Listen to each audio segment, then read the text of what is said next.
Do you believe that an action can be both right and wrong? All right.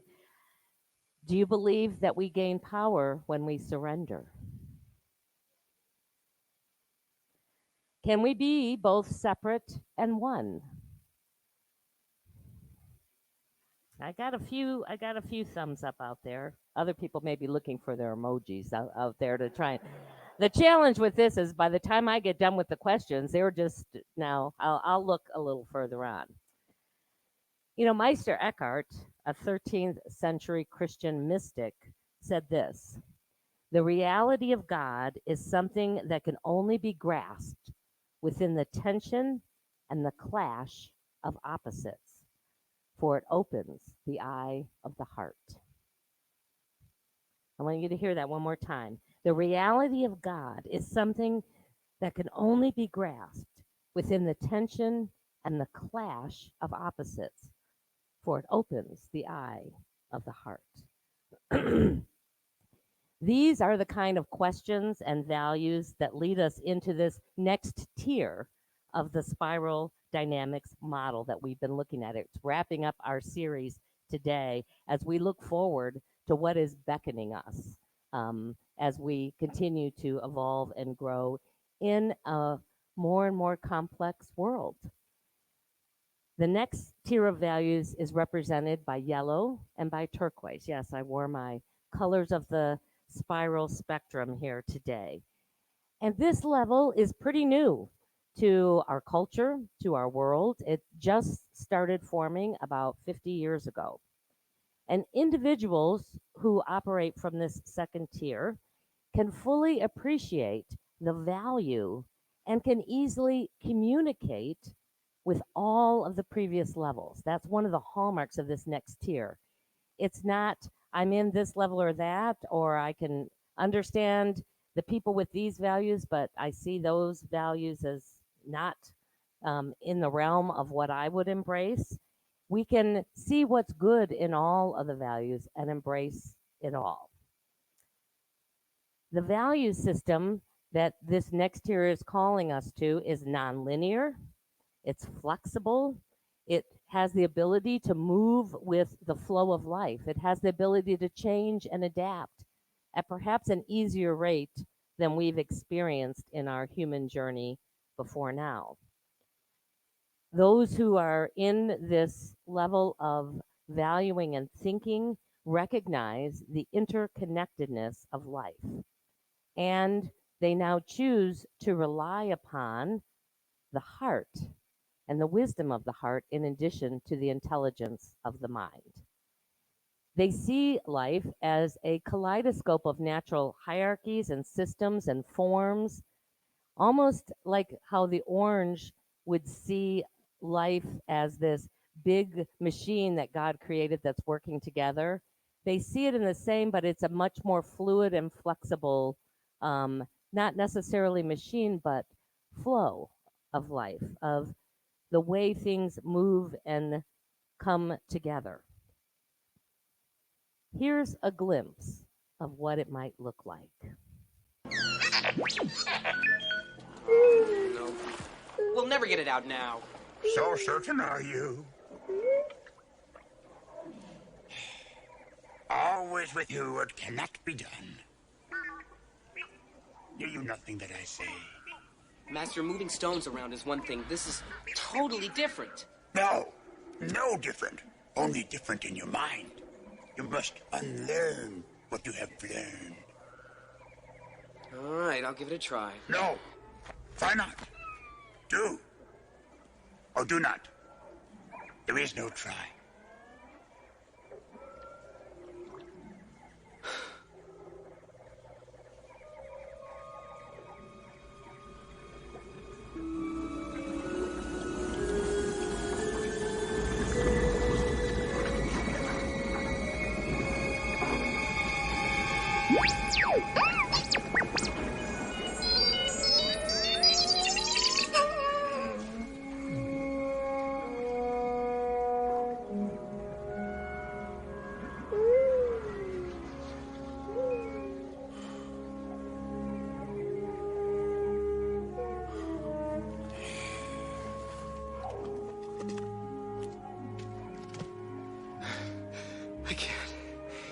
too big. Size matters not. Look at me. Judge me by my size, do you? And where you should not. You want the impossible.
I don't believe it.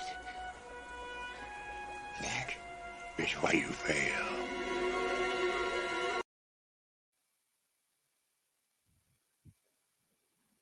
May seem like science fiction at the moment, but I believe that it's also a window to what is possible because Yoda demonstrated the kind of power that we can tap into when we embody these values of knowing that we have that energy within us.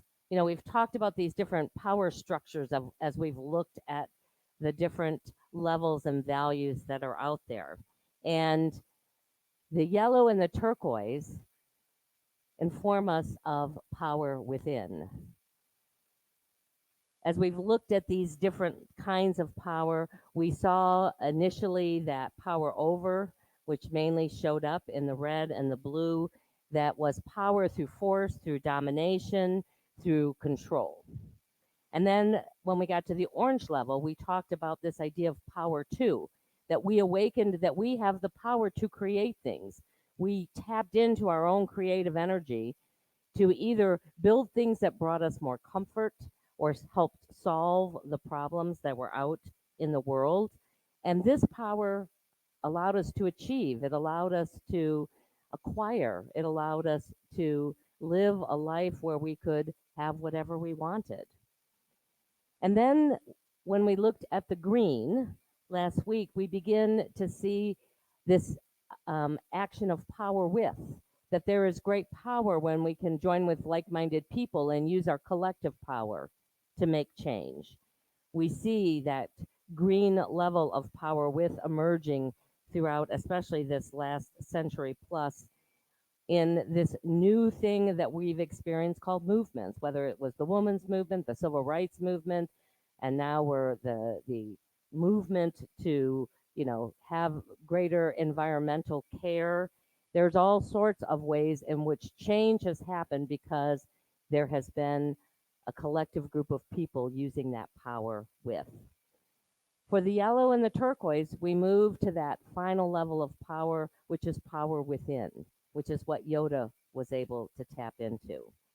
And it involves people having a sense of their own innate worth and their own belief in the abilities and of what's possible.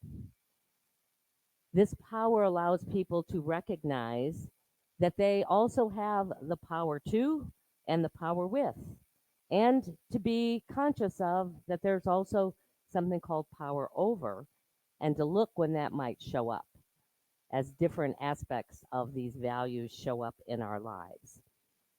It is that power to make a difference that comes from within. And it taps into the God force. It's not individual power. It's not because I'm such a greater human being or I have greater um, capacities than anyone else. It is only measured by the capacity that we can really truly tap into what in Star Wars was called the Force, and in our world, we would probably label that God Force. Not necessarily for personal gain or success, but rather to benefit the whole. Because remember, one of the values is interconnectedness. I think this is the power that Jesus came and demonstrated when he walked on this earth. He had the power to do whatever he needed to do, but he didn't claim it as his own personal human power. It was the power within. It was the power that was part of his connection with that God force. You know, when he was talking to the people of that time, he was saying to them in a long um, set of instructions called the Sermon of the Mount, you know, here's how you can navigate life. Here's how life really shows up. And he's talking to people about loving and forgiving each other through all this. And then he gives them an instruction. He says, do unto others, or do to others, what you would have them do to you. And it makes sense, you know, that you want to treat others the way that you would want to be treated. And I think, you know, people could grasp that even at the red and blue levels that they were at the time that it was being spoken. But if we apply this new value system, this new lens, this new understanding, and I think if Jesus was here today speaking to us, he would say this: as you do to others, you do to yourself. Can you hear the difference? It is recognizing that it's not just about our behaviors to other people, it's understanding that what we put out is also part of our experience. As we as we talk to people and do that from a place of anger or hate, we are being angry and hating ourselves. There can't be any separation. It's not them and us, it is just us. The two can't be separated because in the greater reality of life, they're one.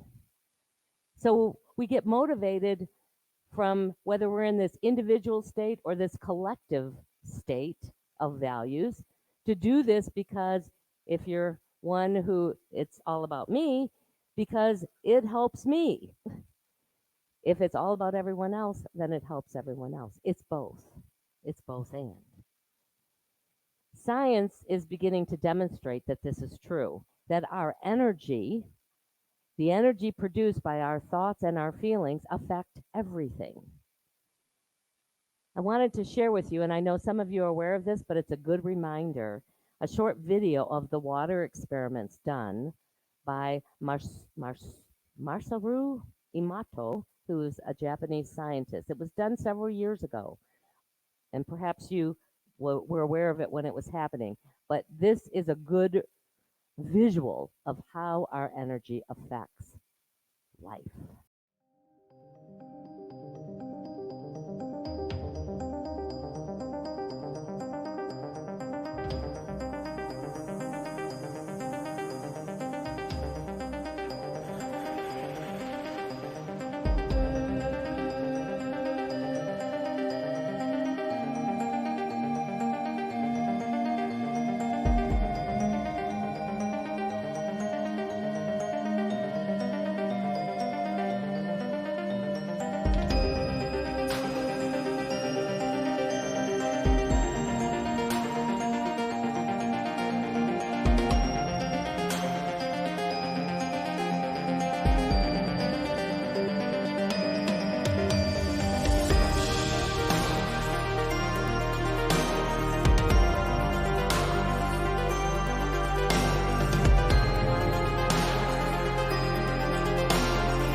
we're just beginning to understand how energy operates, how it operates in our bodies, how it operates in our world, how it operates in the universe. And so much work is being done in this burgeoning field of the quantum physics, the idea of what quantum and how it affects us. And yet, as mystics and monks have demonstrated, you don't have to understand how it works in order to experience it.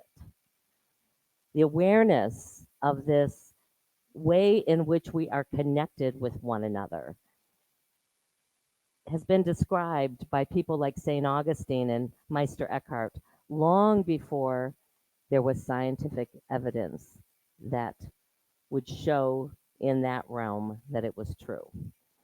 So, as we move into our meditation this morning, I want to invite you to really become aware of and use these images to send beautiful images. I like to see them as crystals or snowflakes to your body. Our body is made up of primarily water. The vast majority of our body is water. So if our thoughts have that ability to affect the structure of the water in our body, we, through this focused intention, can heal our body with these emotions. So I would just invite you all to get comfortable where you are for a few minutes, to breathe in and become aware of the breath as it flows in and out of the body. To set aside anything that you might be holding on to, both physically and in mind, for just the next few moments.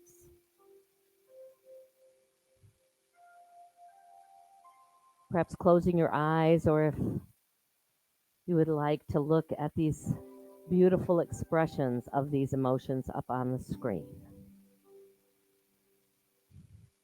To feel your feet as they are on the floor. And imagine that there is an energy moving out through the soles of your feet down deep into the earth, grounding you in this time and in this place. Feeling that sense of nurture, that sense of richness that the earth provides for us.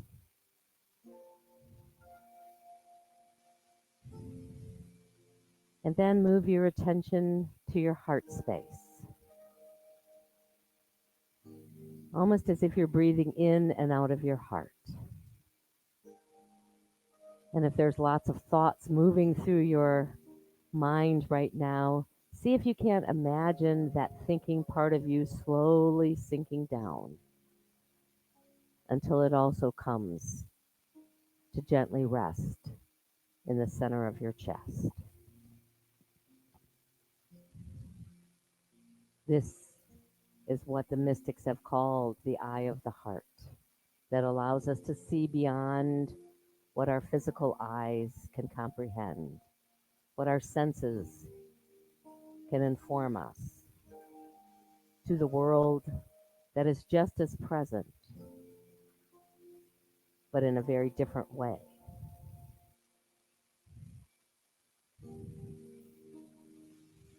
And then begin to just send thoughts to the water in your body. Thoughts of love, appreciation, amazement for what this body does to keep us alive and whole and thriving. If there's parts of the body that are challenged right now, send them your compassion.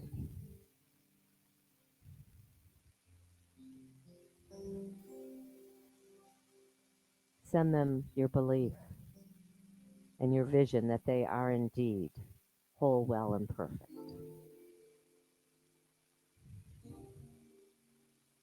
Imagine that there are beautiful patterns being formed through the water in your body.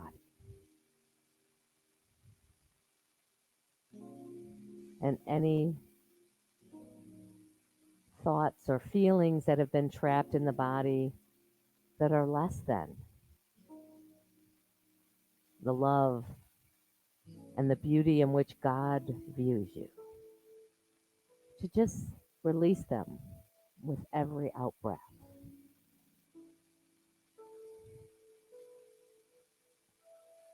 Just take another 30 seconds to a minute as we allow the silence to support us in doing this work.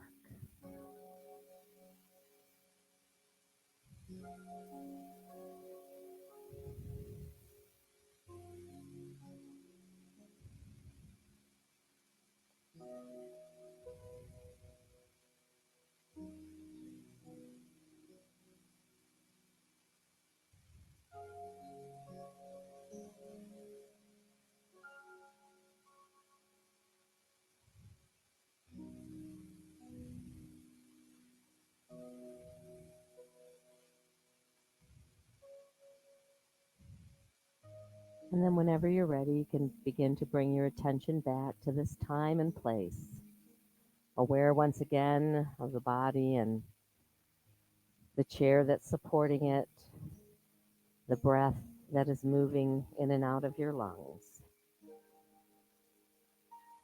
And give thanks one final time to the beauty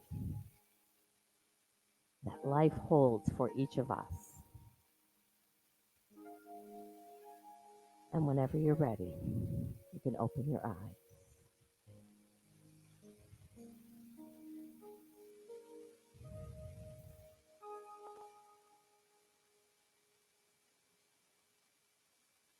So, as I was doing research on this series, I ran across an article at a website called integralchurch.com, which is really about try to re-look at and understand Christianity through some of these different spiral dynamics level. And this article asks us to take a look at how these various levels and values would have viewed what is, for many, the pivotal event in Christianity, which was Jesus and the cross and the resurrection. And it helps us to see why this event could be interpreted in different ways by different people with different values. Now, if we start at the purple level, which is just above that, we're barely surviving, and this is obviously way pre Christian, way before Jesus walked on the planet.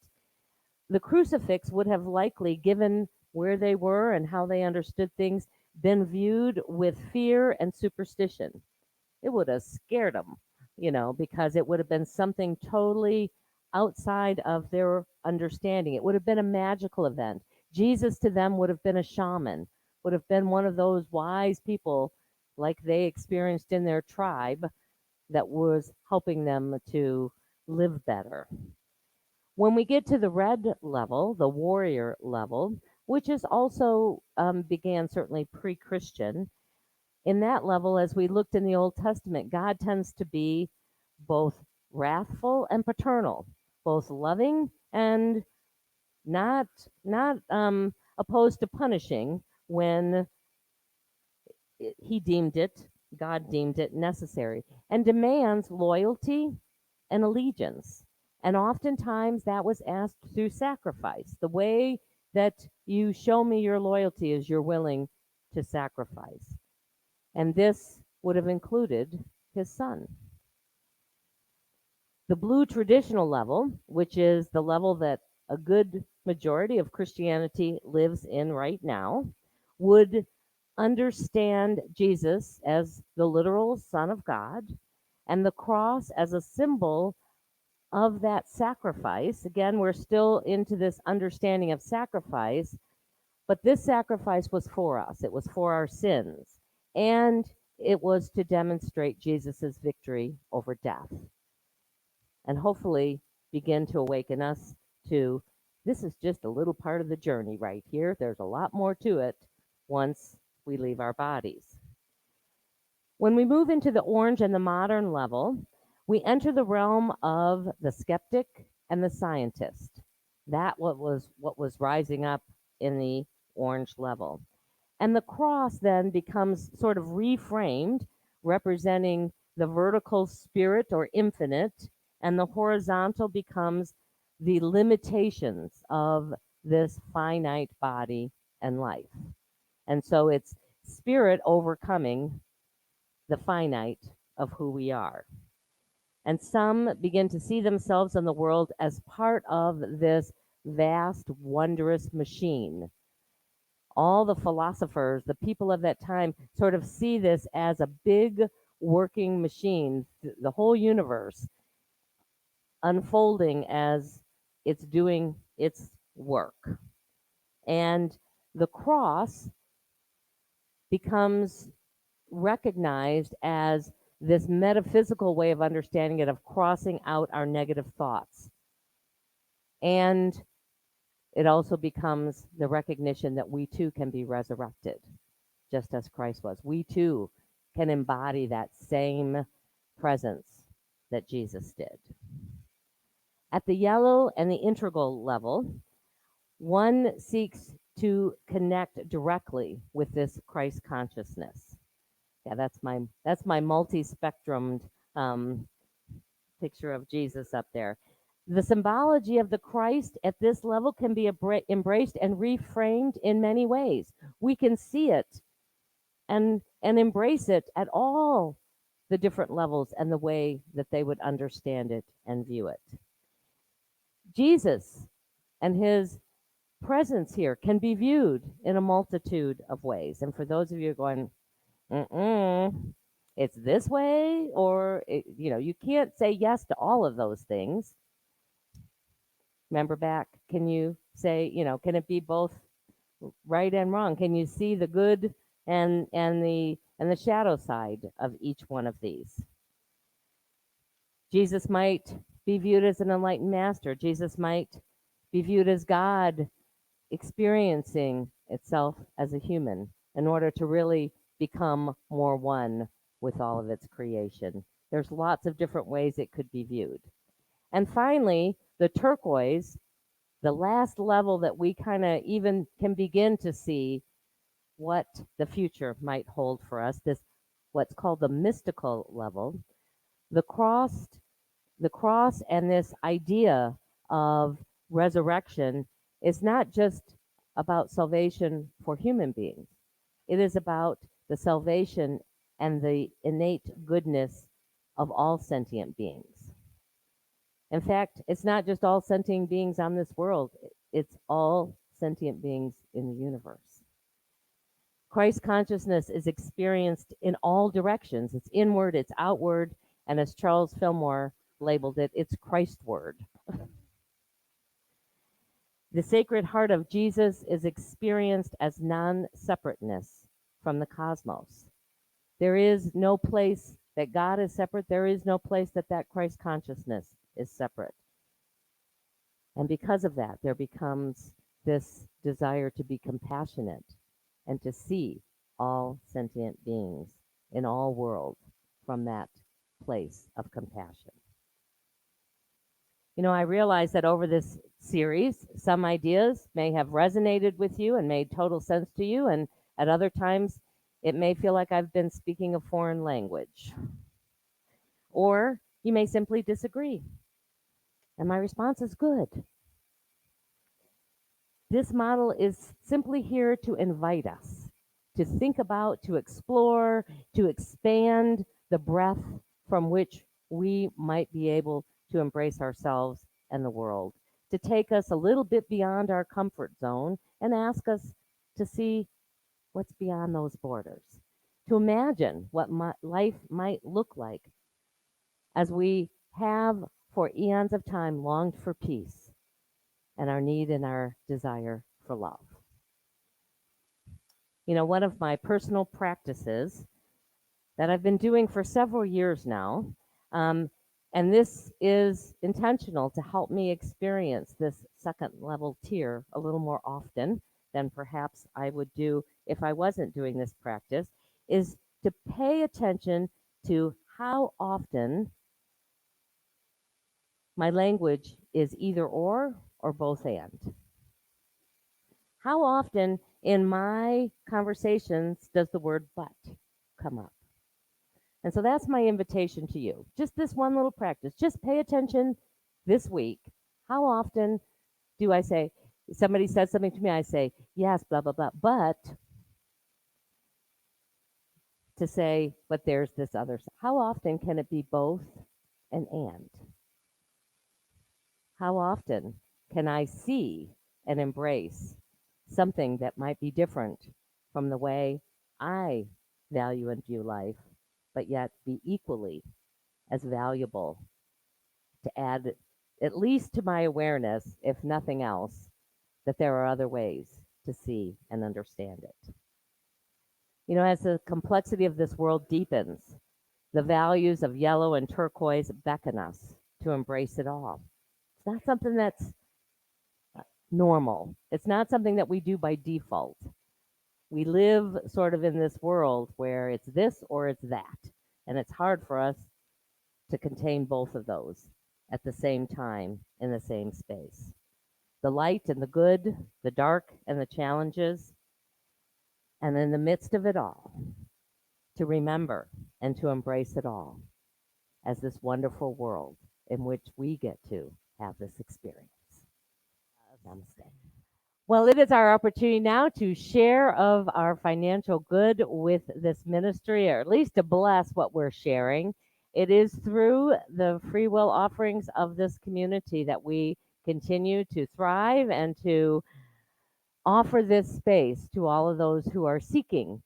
And there are many people seeking right now. So we hope that, we continue to grow and to be able to welcome and to support this community and this ministry and all that is ours to do. You can go to our website, centerofunity.org, and go to the give page there and give through that channel. And there's also affirmations that you can go and receive to support you this week. You just scroll down a little further, you'll see lots of different pictures, and just pick the one that speaks to you.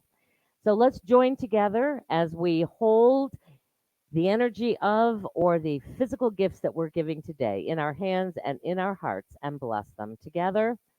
Divine love through me blesses and multiplies all that I have, all that I give, and all that I receive.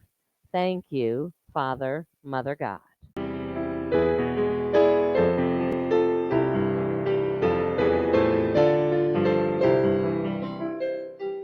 Let there be peace on earth, and let it begin with me.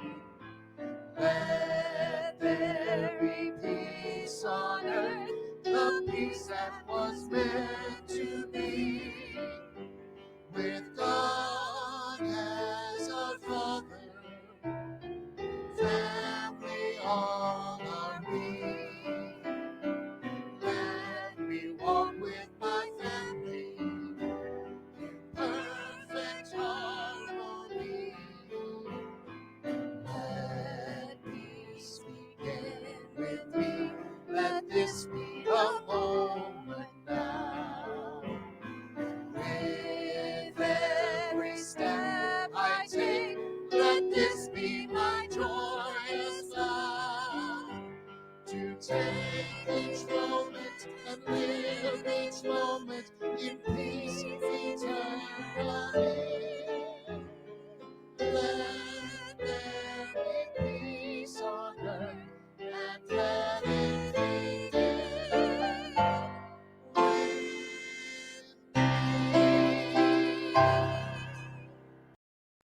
And so as we go into this week, we go in with the awareness that things can be both and we go knowing our prayer for protection. Together, the light of God surrounds us. I am the light of God. The love of God enfolds us. I am the love of God. The power of God protects us. I am the power of God. The presence of God watches over us. I am the presence of God. Wherever we are, God is, and all is well. Have a beautiful week, everyone.